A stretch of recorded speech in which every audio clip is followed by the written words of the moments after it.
नमस्कार साथियों, मैं पीयूष जाखड़ झुंझुनू से वापस आप लोगों के सामने उपस्थित हूँ कोई विशेष बात बताने के लिए। एक मैं प्रारंभ से आपको एक बात बोलते आ रहा हूँ कि बात पूरी सुना करो, उसके बाद में जजमेंट दिया करो, तो वो हमारे लिए उचित रहेगा, आपके लिए भी उचित रहेगा। क्योंकि बाद में मेरे पास मैसेजेज आते हैं और लोग पूछते हैं कि आपने उस बात के ऊपर चर्चा नहीं की, उसके बारे में कोई वार्ता नहीं की, आपने वो क्यों नहीं बताया। आप वीडियो पूरी देखो तो आपको समझ में आ जाए कि मैंने क्या क्या बताया है और क्या क्या नहीं बताया है। आज मुख्य रूप से मैं इसीलिए आप लोगों के सामने आया हूँ कि ये जो 33, 36 और 40 का मुद्दा चल रहा है कि हमें नहीं झुकना है, हमें 33 के ऊपर वार्ता ही नहीं करनी है, हमें 36 के ऊपर वार्ता ही नहीं करनी है, 40 पे करनी नहीं है, ये चीज़ें आपकी बिल्कुल सही हैं।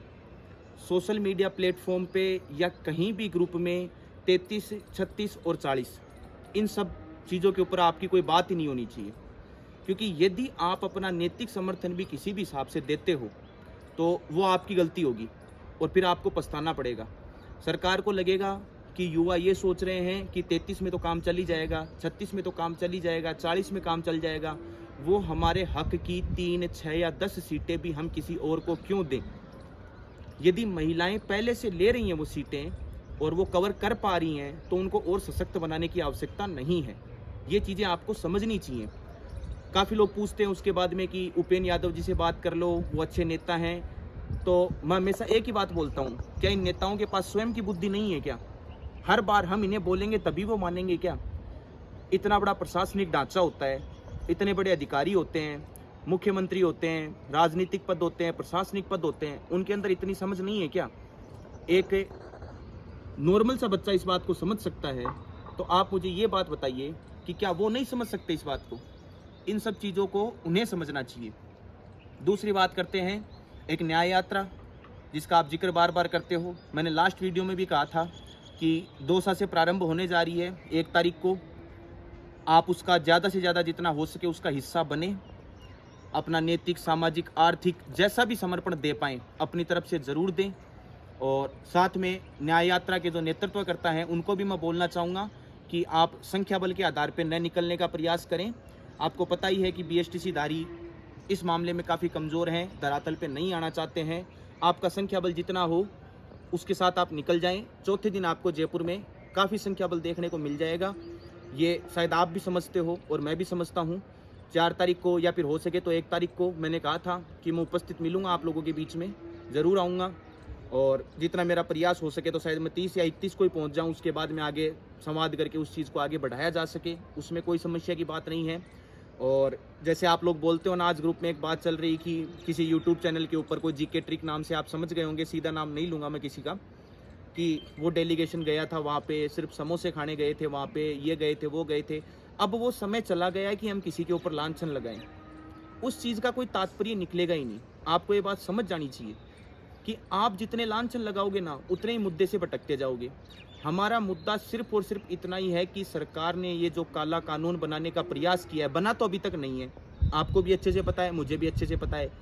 जो प्रयास किया जा रहा है ना, हमारा पूरा का पूरा ध्यान उसी बात पे होना चाहिए और वही बात है ना हमें जीत दिला सकती है। एकजुटता होना बहुत आवश्यक है। और वैसे देखा जाए तो न्याय यात्रा, मैंने पहले भी कहा था, एक अच्छा उपाय है और इससे बेहतर उपाय मुझे लगता नहीं। और आपको नेतृत्वकर्ताओं की कमी लगेगी तो जयपुर पहुंचोगे उस दिन मनोज मीणा जी या अन्य नेतृत्वकर्ता जो आपको चाहिए वो वहाँ पे आपके सामने उपस्थित मिलेंगे।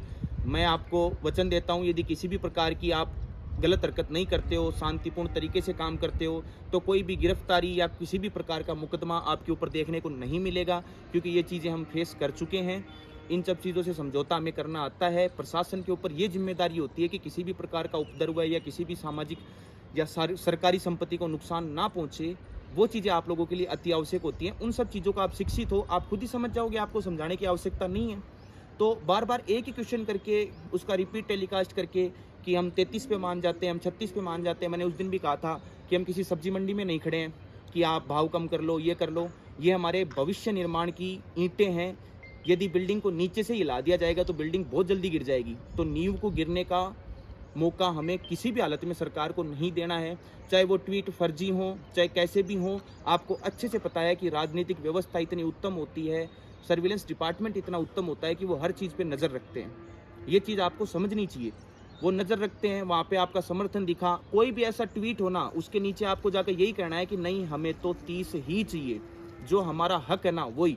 30 से कम करो तो और भी ठीक है उसमें कोई दिक्कत नहीं है, 30 से कम करो तो और भी ठीक है राजस्थान की नारियों को एक कम समझने का प्रयास कर रहे हैं। राजस्थान की नारियाँ स्वयं ही बता देंगी।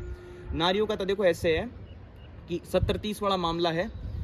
30% नाखुश है इस चीज़ से और 70% मन ही मन खुश हैं। न तो वो सामने आके प्रत्यक्ष रूप से बता पा रही हैं कि हम खुश हैं, नाखुश हैं, तो उनका तो डब्बा गोल है, सीधी सी बात है। तो उनसे तो पूछने की हमें आवश्यकता ही नहीं है, हमें पूछना है खुद से। एक बार बैठ के जवाब खुद से मांग के देखो कि क्या आपका सिलेक्शन हो जाएगा क्या इस बात को लेके। एकजुटता बनाई रखनी है। और एक विनम्र निवेदन मैं आप लोगों से हमेशा करता हूँ, इस चीज़ का ध्यान रखो कि ये जो बड़े बड़े ग्रुप बनाए गए हैं ना, मैं तो सोच रहा था कि इनको डिलीट ही कर दिया जाए, कोई दिक्कत की बात नहीं है। उन ग्रुपों में किसी भी प्रकार का राजनीतिक कटाक्ष, किसी भी प्रकार का धार्मिक कटाक्ष या किसी भी प्रकार का जातिगत कटाक्ष, इन सब चीज़ों का आपको ध्यान रखना चाहिए। मैं जब भी ओपन करता हूँ ना, मुझे तो वहाँ लड़ाइयाँ ही होती हुई दिखती हैं, न तो कोई उस मुद्दे पे बात करना चाहता है। कुछ ग्रुप तो ऐसे हैं कि जिनके एडमिन ही न जाने वो ग्रुप बना के कौन सी नींद में सो गए हैं कि वहाँ पे पूरे दिन लड़ाइयाँ होती हैं, कोई भी मैसेज डिलीट देखने को नहीं मिलता है, किसी भी प्रकार की अभद्र टिप्पणी कर दी जाए या अभद्र अश्लील वस्तु वहाँ पे भेज दी जाए या कोई भी क्लिप भेज दी जाए, किसी को कोई फर्क नहीं पड़ेगा। ये कहानियाँ वहाँ पे हो रही हैं। अब आप बताओ, तो भटकाव की स्थिति ना रखें। ये 33, 36 और 40 वाला मामला निपट जाएगा जल्दी, टेंशन मत लो। मैंने हमेशा आप लोगों को कहा है कि जो फैसला आएगा ना वो हमारे हक में ही आएगा, चाहे कैसे भी आए। ये 50 वाला तो संभव ही नहीं है। ये चीज़ें आपको समझनी चाहिए। आप है ना, काफ़ी लोग ये सोचते रहते हो कि है ना मानसिक पीड़ा होती रहती है, पढ़ा नहीं जा रहा। देखो, पढ़ना तो आपको ही पड़ेगा। भगवान या फिर कोई देवता है ना, अवतार लेके नहीं आएंगे कि ले बेटा मैं तेरी जगह पढ़ देता हूँ, ऐसा कभी नहीं हो सकता। आपको खुद ही पढ़ना पड़ेगा, आपको खुद ही मेहनत करनी पड़ेगी। लेकिन उससे पहले ये है कि अभी हमारे सामने किसी भी प्रकार की वैकेंसी उपस्थित नहीं है, तो हम क्या कर सकते हैं, उस आंदोलन का उचित रूप से हिस्सा बन सकते हैं। आज 100, 200, 1000, 1500 रुपये खर्च करके यदि आज अपना भविष्य दाव पे लगाने से आप बचा सकते हो ना, तो आपको बचा लेना चाहिए। ये चीज़ें आपको समझनी अति आवश्यक है। कुछ नहीं बिगड़ेगा यदि सामूहिक कोई कार्य किया जाता है ना। जैसे मैं आपको एक नॉर्मल सी बात बताता हूँ, यदि कोई एक व्यक्ति कोई अपराध करता है ना, तो उसको अपराध माना जाता है। और यदि भीड़ कोई कृत्य करती है ना, तो उसे नॉर्मल देखा जाए तो एक नॉर्मल सा भीड़ का विभत्स करके मान के छोड़ के भूला जाता है उसको। वो एक भूल होती है सिर्फ, क्योंकि भीड़ का कोई चेहरा नहीं होता है। आप लोगों को अच्छे से पता है, एक आदमी का चेहरा हो सकता है लेकिन भीड़ का कोई चेहरा नहीं होता है। ये चीज़ें आपको समझनी चाहिए। अब वीडियो लंबी खींच जाती है, फिर उसके बाद में आप लोग बोर हो जाते हो, बोले नहीं नहीं हमें तो सुनना ही नहीं है, ऐसा कुछ नहीं है।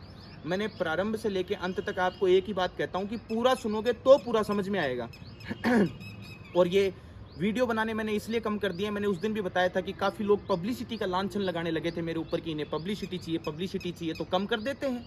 हम तभी आप लोगों के सामने आएंगे जब आवश्यकता होगी, हमें तो नहीं चाहिए पब्लिसिटी कोई। ये स्पष्ट रूप से मैंने दिखा दिया मेरे पिछले कुछ दिनों में कि लोकप्रियता के भूखे नहीं हैं हम। हमें हमारा हक मिल जाए उतना ही बहुत है। उस चीज़ के लिए पीछे हम नहीं भाग रहे हैं, तो एकजुट बने रहें आप लोग। एक दूसरे को है ना नीचा दिखाने का, अलगाव की स्थिति पैदा करने का ऐसा कोई भी काम ना करें। ये आपके लिए हानिकारक हो सकता है। जितना आप संगठित रहोगे ना, उतना ही आपका कार्य मजबूती से आगे बढ़ेगा।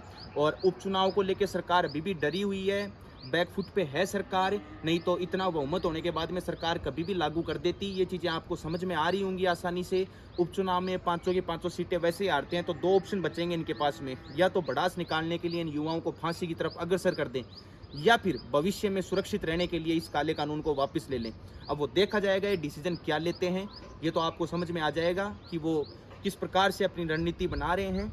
बाकी मेरी वाणी को विराम उन्हीं शब्दों के साथ देता हूँ मैं कि डटे रहें, संघर्ष करते रहें। आपका संघर्ष अवश्य परिणाम देगा, आपको घबराने की बिल्कुल भी आवश्यकता नहीं है। इसी बातों के साथ मैं अपनी वाणी को विराम दूंगा। जय हिंद।